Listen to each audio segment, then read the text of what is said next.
الحمد لله رب العالمين والصلاة والسلام على سيد المرسلين وعلى آله وصحبه أجمعين ومن تبعهم بإحسان إلى يوم الدين. قال الله عز وجل في القرآن المجيد والفرقان الحميد أعوذ بالله من الشيطان الرجيم بسم الله الرحمن الرحيم فأقم وجهك للدين حنيفا فطرة الله التي فطر الناس عليها لا تبديل لخلق الله ذلك الدين القيم ولكن أكثر الناس لا يعلمون. صدق الله العظيم. اللہ عز و جل کا ارشاد ہے کہ اپنے رخ کو، اپنے چہرے کو دین پر قائم رکھو، یکسو ہو کر کسی اور طرف نہ دیکھو. ہر معاملے میں، ہر عمل میں، ہر نیت میں، ہر خارجی اور داخلی سرگرمیوں میں تمہارا محور دین ہونا چاہیے. فاقم وجهك للدین حنیفا فطرت اللہ التي فطر الناس علیہا. یہ وہ الہی فطرت ہے جس پر اللہ نے سب کو پیدا کیا ہے، اور اس فطرت میں کوئی تبدیلی واقع نہیں ہو سکتی ہے. لا تبدیل لخلق اللہ. اور یہی فطرت جو اللہ نے ودیت کی ہے ہر فرد کو مخلوق کے اندر، یہی وہ سیدھا دین ہے جو قائم رہے گا. لیکن اکثر لوگ سمجھتے نہیں، اکثر لوگ جانتے نہیں وہ فطرت کیا ہے. اللہ رب العزت نے سورہ روم کی اس آیت کے اندر پہلے اس کو بیان کیا کہ توحید کیا چیز ہے. توحید کو ایک مثال سے اللہ رب العزت نے سمجھایا کہ تمہارا ایک نوکر ہے، ملازم ہے، خادم ہے، غلام ہے، وہ تمہارے عمل میں شریک، کمائی میں شریک، پیسے وہ کما کے لا کے دیتا ہے. لیکن کیا تم تصرفات میں اس کی شرکت کو گوارا نہ کر سکتے ہو کہ جس طرح تم مال کو صرف کر رہے ہو اسی طرح سے وہ بھی صرف کرے؟ نہیں، تم اس کو پسند نہیں کرتے ہو تمہاری کمائی میں. بلکہ جو شرکا ہوتے ہیں، جو اس میں شریک ہوتے ہیں، اس عمل کے اندر ایک کمپنی ہے، اس کمپنی کے جتنے شرکا ہیں وہ بھی باہم ایک دوسرے سے خائف ہوتے ہیں کہیں کوئی زیادتی نہ ہو جائے، اس تصرف میں اس کی پکڑ نہ ہو جائے. تو کیا تم اس طرح وہ جو تمہارے ماتحت ہیں ان کے تعلق سے ایسا احساس، ایسا شعور، ایسی بھاونا تم رکھ سکتے ہو؟ لیکن لوگ ہیں. اللہ عز و جل نے ساری کائنات کو بنایا، خود انسانی زندگی کو یہ پے کر عطا فرمایا، اسے فہم و فراست سے نوازا، اس کی جبلت کے اندر حق گوئی، راست گوئی، صلح اور آشتی کا خمیر رکھا. لیکن اس کے باوجود دوسری طرف وہ جاتے ہیں، خواہشات نفسانی کے بندے بن جاتے ہیں. بل اتبع الذین ظلموا اہواءہم بغیر علم فمن یہدی من اضل اللہ. اللہ نے تو فطرت اس کے اندر وہ رکھی تھی کہ حق کی طرف وہ چلے، راستی کی طرف وہ چلے، اور گناہوں سے، برائیوں سے، دشمنی سے، عداوت سے، غیبت سے، خلجان قلبی سے، انتشار ذہنی سے اپنے آپ کو محفوظ رکھے. لیکن اس نے ایسا نہیں کیا. بل اتبع الذین ظلموا اہواءہم بغیر علم. فمن یہدی من اضل اللہ، لہذا اللہ نے بھی اس کو چھوڑ دیا۔ جاؤ جدھر جا رہے ہو، کھائی میں گرنے کے لیے جا رہے ہو، جاؤ۔ کون ہے پھر اس کو بچا سکتا ہے؟ تو اللہ تبارک و تعالیٰ نے اس کے بعد اس آیت کے اندر فرمایا کہ ان حالات کے اندر کافرانہ ماحول ہے، مشرکانہ ماحول ہے، وحشیانہ ماحول ہے، شرک کے پجاری ہر طرف پھیلے ہوئے ہیں اور توحید پرستوں کو توحید کی بلندی سے شرک کی کھائی میں گرانے کی کوشش میں لگے ہوئے ہیں۔ اور اس میں دو خارجی عوامل سب سے زیادہ مؤثر ہیں، ایک تعلیم ہے اور ایک تعلیم گاہ کا ماحول ہے۔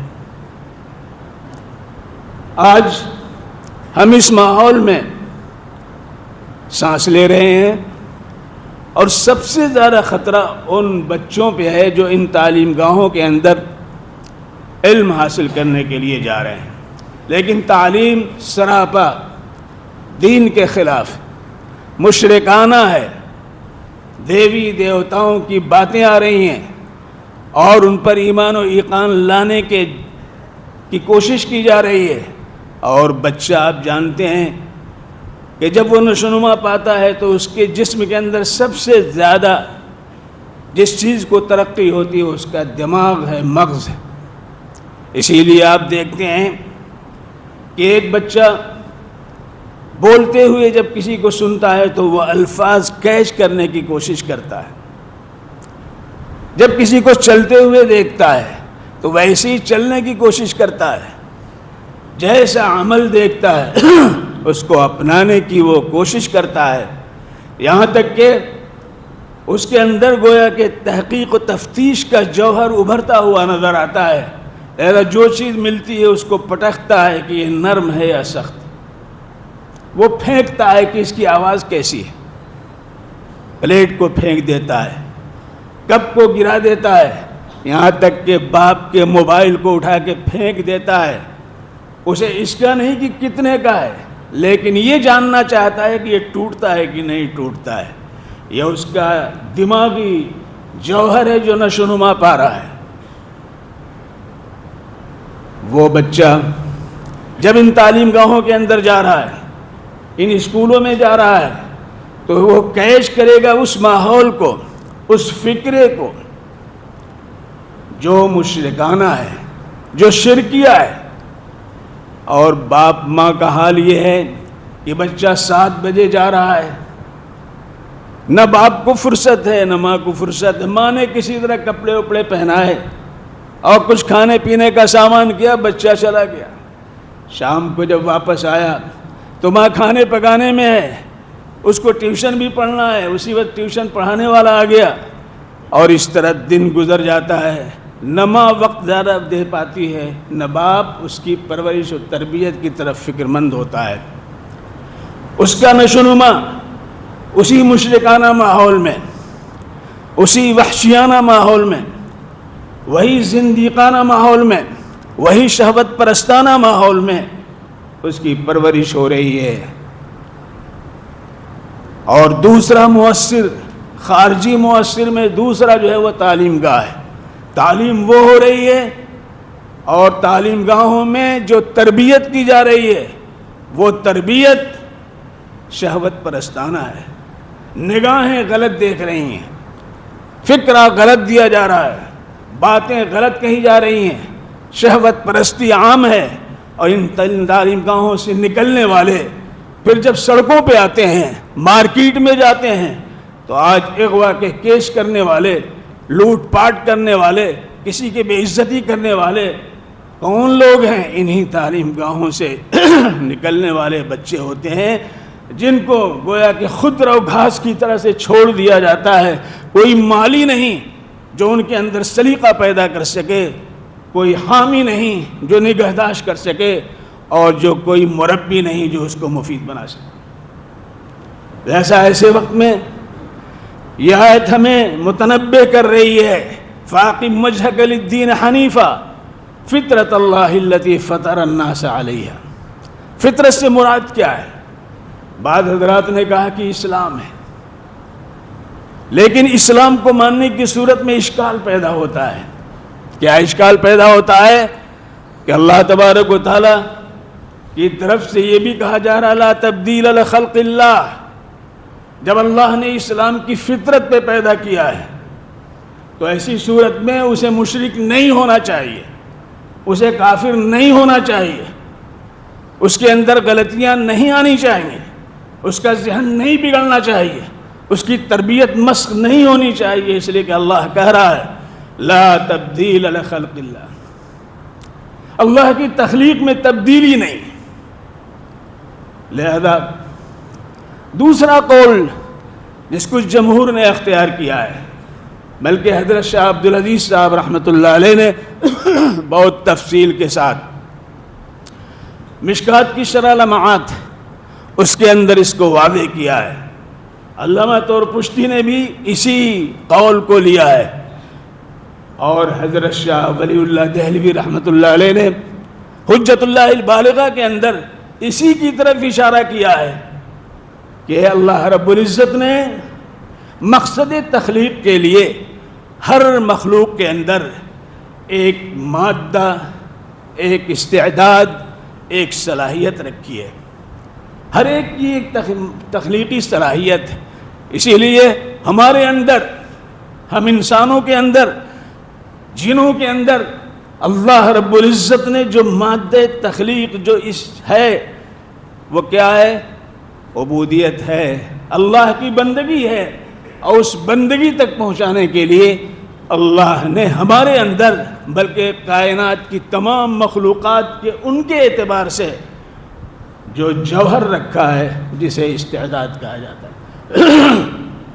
استعداد اللہ نے رکھی ہے حق کو قبول کرنے کی، استعداد اللہ نے رکھی ہے معبود کی عبادت کرنے کی، استعداد اللہ نے رکھی ہے حق کو حق کے طور پہ پہچاننے کی، استعداد اللہ نے رکھی ہے غلط کو غلط کہنے کی، باطل کو باطل قرار دینے کی، ثواب کو ثواب پہچاننے کی۔ یہ استعداد ہے، اسی کو فطرت کہا گیا ہے۔ فطرت اللہ التی فطر الناس علیہا، اللہ نے یہ استعداد رکھی ہے، لیکن ماحول بگاڑتا ہے، حالات بگاڑتے ہیں۔